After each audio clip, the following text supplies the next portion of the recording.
Garuda selamanya.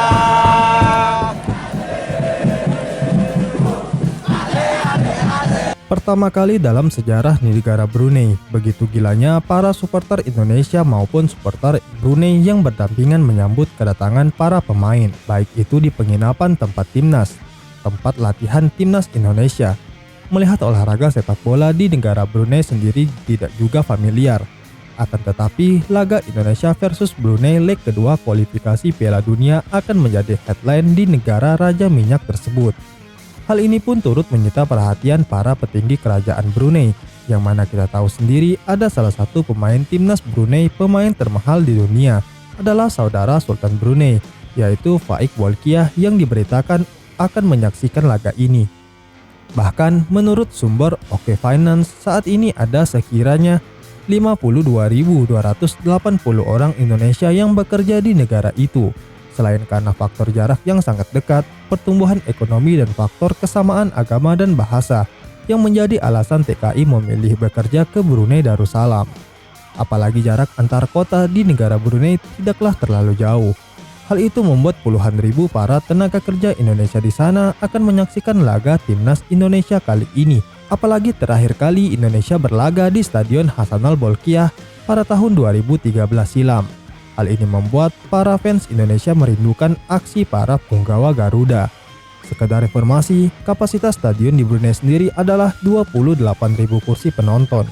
Apakah stadion ini cukup menampung begitu gilanya supporter timnas untuk menyaksikan secara langsung? Untuk itu melihat antusias para penggemar timnas Indonesia akan berpotensi merasakan laga tandang seperti di rumah sendiri. Pada laga keduanya nanti, laga tandang rasa kandang memungkinkan bakal dirasakan. Hal ini terlihat dari sambutan para supporter Indonesia begitu datang ke Brunei. Pasukan Sintayong memang telah tiba di Brunei pada tanggal 13 Oktober. Dalam unggahan video vlog, akun YouTube juga meliput aktivitas timnas seperti Arjuna Ireng. Banyak supporter timnas Indonesia yang juga ikut menonton latihan. Mereka menyapa pemain satu-satu lalu meminta foto saat latihan usai. Pada vlog lainnya, Arjuna Ireng juga menunjukkan penjualan tiket laga Indonesia versus Brunei.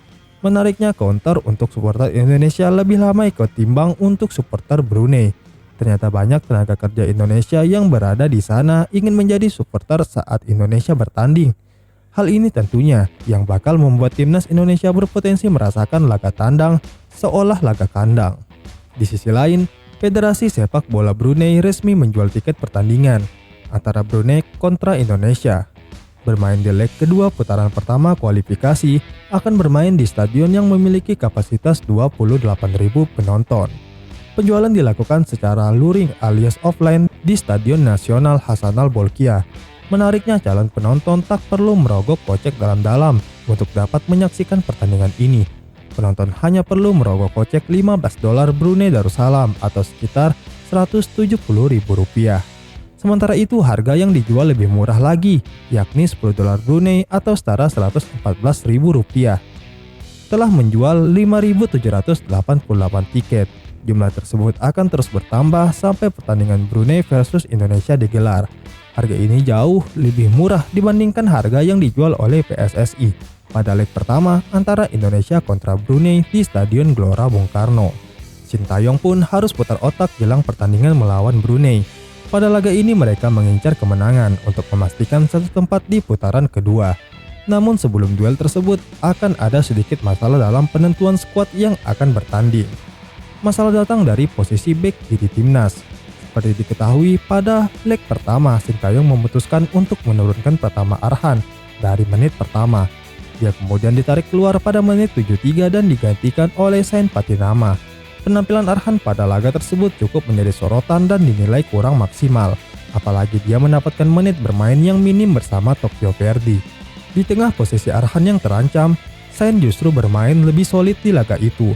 Hal ini bukan tanpa alasan, dia merupakan pemain reguler di klub asal Norwegia, Viking FC. Sintayong juga memiliki alasan tersendiri tidak memasang pemain berusia 25 tahun tersebut. Menurutnya, Sain Patinama masih dalam kondisi yang kurang bugar setelah penerbangan dari Norwegia ke Jakarta. Namun jelang duel leg kedua, pemain kelahiran Belanda ini menegaskan bahwa dia sudah dalam kondisi fisik yang prima dan siap bertarung.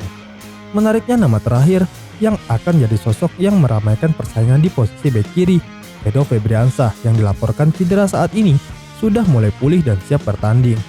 Kondisi ini membuat Sintayong harus mengambil keputusan tepat untuk pemain yang berada di lapangan nanti.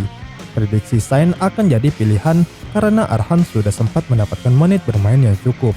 Edo Febriansah dan striker Rafael Struijk tetap di bawah karena cederanya lebih ringan dan amat mungkin bisa dimainkan pada laga kedua. Selama 2023 ini, Indonesia telah menjalani 9 pertandingan.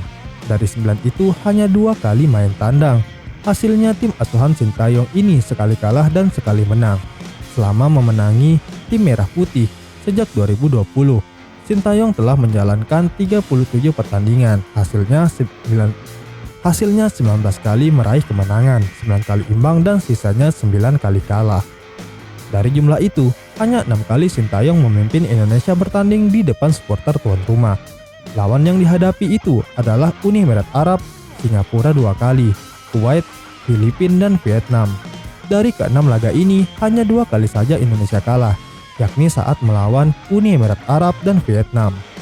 Ini menjadi indikasi kuat bahwa mentalitas tandang Indonesia lumayan teruji, apalagi selama 2001 dan 2022 Indonesia dominan main di luar negeri, di tempat netral.